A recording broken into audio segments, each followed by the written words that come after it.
Gráficas estadísticas. Vamos a ver tres tipos de gráficas estadísticas. Por un lado, los diagramas de barras, que nos sirven para representar variables cualitativas o variables cuantitativas discretas, es decir, variables numéricas de datos aislados. El histograma, que nos va a servir para representar variables cuantitativas agrupadas en intervalos, es decir, variables numéricas continuas. Y los diagramas de sectores, que nos sirven para representar todo tipo de variables. Comenzamos con los diagramas de barras. Como hemos visto, se utilizan para modalidades cualitativas y para variables cuantitativas discretas. Vamos a coger como ejemplo el que trabajamos en el apartado de tablas de frecuencias de datos aislados, que eran el número de hermanos. Lo que tenemos que tener en cuenta es que en el eje de abscisas, en el eje X, vamos a representar los datos y en el de ordenadas las frecuencias absolutas. Es decir, en el eje de abscisas, que es el eje horizontal, el eje X, vamos a representar los datos, en nuestro caso, número de hermanos. Y en el eje de ordenadas, en el eje Y, vamos a representar la frecuencia absoluta. Vamos a subir, por tanto, en cada uno de los valores de los datos, barras hacia arriba, hasta llegar a la frecuencia absoluta que representan cada uno. Es decir, 0 hermanos lo tienen 2 personas, es decir, levanto una barra de 0 hermanos hasta el número 2 para indicar 2 personas. Un hermano lo tienen 5 personas. En el dato de un hermano subo la barra hasta 5 personas. 2 hermanos lo tienen 2 personas. En el número de datos de 2 subimos hasta la barra hasta el 2. Y 3 hermanos lo tiene una persona. Es decir, en los datos de 3 hermanos ponemos la barra hasta el 1. Si uniéramos los puntos medios de los extremos superiores de todas las barras, obtendríamos el denominado polígono de frecuencias, que es este aquí, marcado en rojo. Seguimos con el histograma. En este caso, se utiliza solo para variables agrupados en intervalos. Cogemos como ejemplo el que vimos en las tablas de frecuencias sobre datos agrupados, que eran las alturas en centímetros. Lo mismo que antes, el eje de abscisas va a representar los datos y el de ordenadas las frecuencias absolutas. Lo que tengo que tener en cuenta ahora es que el eje de abscisas se va a dividir en intervalos y vamos a levantar un rectángulo sobre cada uno de altura igual a su frecuencia. Si lo vemos con nuestro ejemplo, como vimos antes, en el eje de abscisas ponemos los datos. En este caso vamos a dividir los datos en los intervalos que tenemos aquí.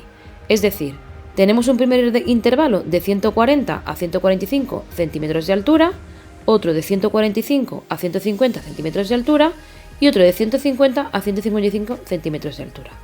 Vamos a subir, en este caso, rectángulos que, si os dais cuenta, están todos unidos, porque este rectángulo de aquí me engloba todos los datos que están entre 140 y 145 centímetros. Como nos vamos a la tabla, en este intervalo tenemos 2 personas que están entre 140 y 1,45 de altura, es decir, subimos el rectángulo hasta el 2. En el siguiente intervalo tenemos 3 personas y en el último intervalo tenemos 5 personas. Al igual que antes, si unimos los puntos medios de los extremos de los intervalos, tenemos el polígono denominado de frecuencias. Vamos a ver ahora los diagramas de sectores. Como hemos indicado, se utilizan para cualquier tipo de variable. Un diagrama de sectores consiste en un círculo dividido en sectores, uno para cada dato o intervalo. La amplitud de cada uno de los sectores circulares es proporcional a la frecuencia, es decir, para calcular cuántos grados tiene de amplitud cada sector, multiplicamos la frecuencia relativa por 360 grados. Vamos a utilizar los dos ejemplos que ya hemos visto en las tablas de frecuencias. Primero, el número de hermanos, que eran datos aislados, y segundo, la altura en centímetros, que eran datos agrupados en intervalos. Nos quedamos solo con 2 columnas de las que teníamos en tablas de frecuencia. Por un lado, los datos, el número de hermanos, y por otro lado, la frecuencia relativa, que es la que me va a relacionar cuántas personas tiene un determinado número de hermanos con respecto al número total.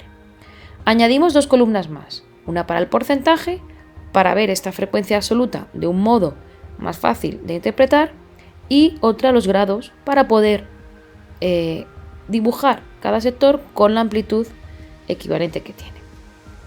Como hemos dicho, pasamos de frecuencia relativa al porcentaje que simplemente multiplicamos por 100. Es decir, 0,2% 20%, 0,5% 50%, 0,2 es el 20% y el 0,1 el 10%.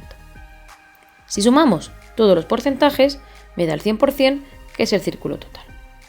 Para hallar los grados, multiplicamos de nuevo la frecuencia relativa, esta vez por los grados que tiene un círculo completo, es decir, 360 grados. 0,2 por 360, 72 grados, 0,5 por 760, 180 grados, 0,2 de nuevo, 72 grados y 0,1, 36 grados. Si sumamos todos los grados de cada uno de los sectores, tenemos el círculo total, que son 360 grados. Dibujamos dicho diagrama de sectores. ¿Cómo lo hacemos? Vamos a dividir el círculo en los grados indicados por cada uno de los sectores con ayuda de un transportador de ángulos. Es decir, este círculo de aquí es la mitad del círculo, este sector, perdón, es la mitad del círculo, que son 180 grados, que se corresponde con el 50% de los datos. En este caso, son las personas que tienen un hermano. Estos dos sectores tienen la misma amplitud, 72 grados, que serían estos dos, que corresponde al 20% de los datos en cada uno de ellos.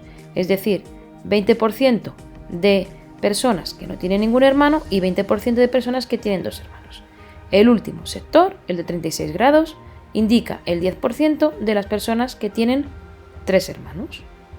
El siguiente ejemplo, que es sobre datos agrupados en intervalos, que eran las alturas en centímetros. De nuevo, ponemos las dos nuevas columnas, multiplicamos por 100 la frecuencia relativa para obtener el porcentaje correspondiente a cada sector y por 360 grados la frecuencia relativa de nuevo para obtener las amplitudes de los distintos sectores.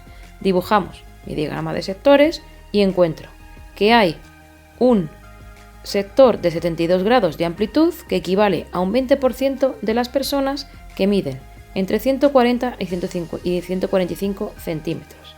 Tenemos otro sector de 108 grados que equivale al 30% de las personas cuyas alturas están entre 145 y 150 centímetros. Y por último, un sector de 180 grados que ocupa la mitad del círculo con el 50% de las personas que tienen una altura entre 150 y 155 centímetros.